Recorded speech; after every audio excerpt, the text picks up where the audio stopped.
All right, today I want to show you guys probably the easiest takedown that exists. Different styles call it different things. In judo, it's known as a Soto, gake. Wrestlers call it an outside trip, but regardless of what you want to call it, gi or no gi, it's the easiest takedown you can do. I'm wearing a gi today. The gi does give you a little bit more leverage with takedowns because the pull that the fabric gives, but I'll break it down no gi as well. So I'm with my opponent, and regardless which foot I'm leading with, in judo it's different. Wrestling, you're low and you're down here, and there's a pronounced lead.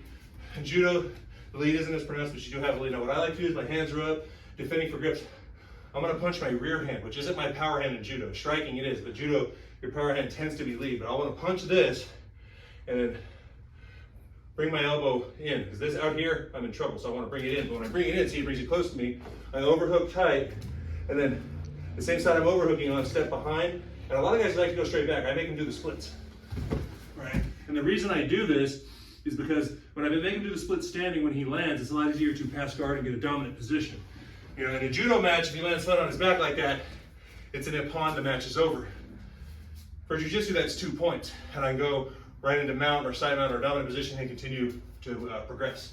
So again, this is how I like to do it. I like to punch my rear, pull it in, and hook. And I don't wait. I come here. And the reason I don't like to go straight back is if I go straight back too slow, Michael turns and does an uchimata, he's going to throw me. I've had that happen before, so I tend to pull guys' legs away from their body. So again, here, I pull in and make them do the splits. And see how I fall? I'm in a position where I can literally just pop up and keep going and keep progressing my positional attack. You can attack it with your lead hand. I don't, because that's typical in judo. My approach to judo, even though I'm a black belt, I tend not to do things the traditional way. Usually in judo, your power is your lead.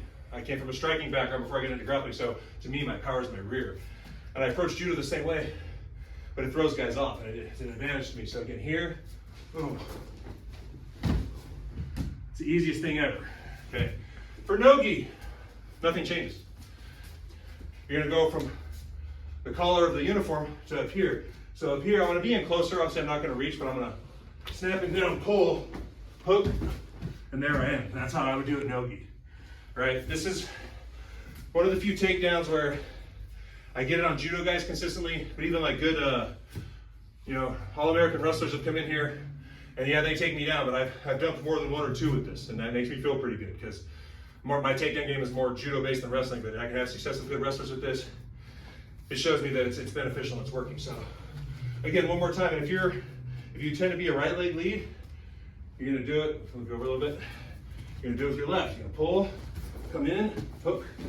You guys see how I'm pulling it up towards my butt. That way when I land, I step out, and I'm here, I'm already in a position. I don't like to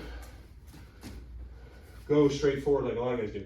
Notice I pull it out, and I start dropping. As I pull his leg out, I drop to my knees. It's almost like running the pipe in wrestling, but just using my legs. So that's how I like to do it.